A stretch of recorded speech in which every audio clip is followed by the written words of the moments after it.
ಪತ್ರಿಕೋದ್ಯಮ ವಿದ್ಯಾರ್ಥಿನಿ.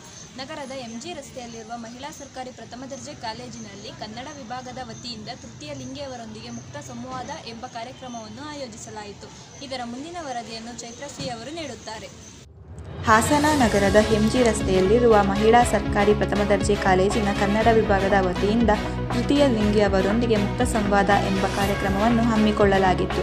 ಸಂಪನ್ಮೂಲ ವ್ಯಕ್ತಿಯಾದ ಹರ್ಷ ಹಾಸನ್ ರವರು ಕಾರ್ಯಕ್ರಮವನ್ನು ಉದ್ಘಾಟಿಸಿ ತೃತೀಯ ಲಿಂಗಿಯರ ಬದುಕು ಬವಣೆ ಕುರಿತು ಮಾಹಿತಿ ನೀಡಿದರು. ನಾನು ಹೇಳಕ್ಕೆ ಇಷ್ಟಪಡೋದು ಅಂತಂದರೆ ಏನು ಅಂತಂದರೆ ನಮ್ಮ ಬಗ್ಗೆ ಅರಿವಿಲ್ಲ. ಸೊ ಇತ್ತೀಚಿನ ಈ ಕಳೆದ 20 ವರ್ಷಗಳ ಇವಾಗ ಹೋಲಿಸ್ಕೊಂಡ್ರೆ ಇತ್ತೀಚಿನ ದಿನಗಳಲ್ಲಿ ಸಮಾಜಮುಖಿಯಾಗಿ ನಮ್ಮ ಕ್ಯಾಟಗರಿ ಅಂದರೆ ನಮ್ಮ ತೃತೀಯ ಲಿಂಗಿಗಳು ಕೂಡ ಮುಖ್ಯವಾಹಿನಿಯಲ್ಲಿ ಕಾಣಿಸ್ತಾ ಇದ್ದಾರೆ.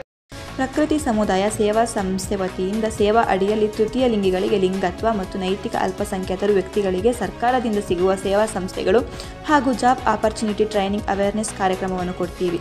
ಎಲ್ಲರ ಪ್ರಯತ್ನ ಹೋರಾಟದಿಂದ ಇತ್ತೀಚಿನ ದಿನಗಳಲ್ಲಿ ಸಮಾಜಮುಖಿಯಾಗಿ ತೃತೀಯ ಲಿಂಗಿಗಳು ಕೂಡ ಮುಖ್ಯವಾಹಿನಿಯಲ್ಲಿ ಕಾಣಿಸಿಕೊಳ್ಳುತ್ತಿದ್ದಾರೆ ಎಂದು ತಿಳಿಸಿದರು. ಕಾರ್ಯಕ್ರಮದ ಅಧ್ಯಕ್ಷತೆಯನ್ನು ಕಾಲೇಜಿನ ಪ್ರಾಂಶುಪಾಲರಾದ ಡಾಕ್ಟರ್ ಕೆಜಿ ಕವಿತಾರವರು ವಹಿಸಿಕೊಂಡಿದ್ದರು. ವಿಶೇಷ ಆಹ್ವಾನಿತರಾಗಿ ಶ್ರೀ ಅಶ್ವಥ್ ರವರು ಭಾಗವಹಿಸಿದ್ದರು.